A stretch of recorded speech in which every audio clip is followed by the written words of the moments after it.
So for the second vlog, I chose to watch The Bride of Frankenstein, the 1935 version.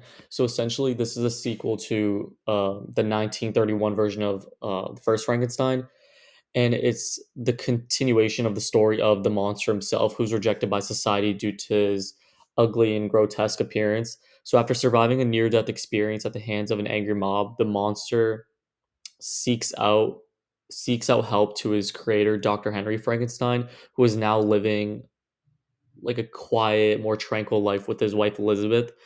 But he's soon coerced and persuaded by Dr. Pretorius, which is this mad scientist that works alongside him to create a mate or a bride for the monster, who he believes will bring the creature happiness and stability. So the two scientists work together to build the bride. And basically, she's created from the human body parts similar to the monster. So the film uses both hard lighting and soft lighting to further explore the plot. So for hard lighting in the film, it is used to create sharp contrasts, deep shadows, and a sense of drama. So this type of lighting accentuates the angular features of the characters, making them appear more monstrous, isolated, and sinister. The monster is often lit with hard lighting, which highlights his rough, scarred face and rugged features. This type of lighting emphasizes his appearance and makes him appear even more imposing. For example, in scenes where the monster is confronting people or when he is in moments of emotional distress, the harsh shadows on his face reflect his inner battles and separation from society.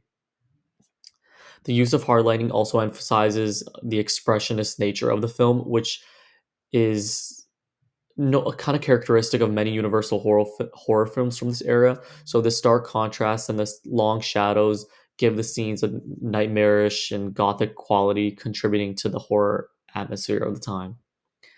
And soft lighting. So, in contrast, soft lighting is used to create more gentle and tender and romantic effects in some scenes, particularly those involving Dr. Frankenstein's wife Elizabeth, and the more delicate and mysterious aspects of the bride.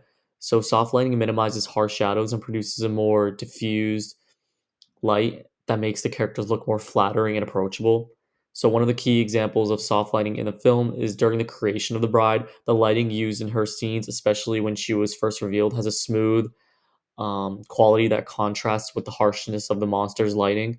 So, it emphasizes her fragility and beauty, making her look like an idolized and more divine figure rather than just a female version of the monster. And lastly, for the 3 point lighting system, so key light is essentially the main light source. Fill light is a secondary, softer light that reduces the shadows created by the key light. And backlight is placed behind the subject and it creates a kind of like a rim or like a hair light that helps separate the subject from the background. So, in The Bride of Frankenstein, the 3 point lighting system is often used to create a clear sense of depth in the frame, which is important in such a visually stylized film. For example, when Dr. Frankenstein and Dr. Pretorius are working together in a lab, the lighting or the key light is carefully designed to illuminate their faces while keeping the background in shadow, suggesting their dark, hidden intentions. And the key light is often intense and dramatic, with the fill light gently softening the effect on their features.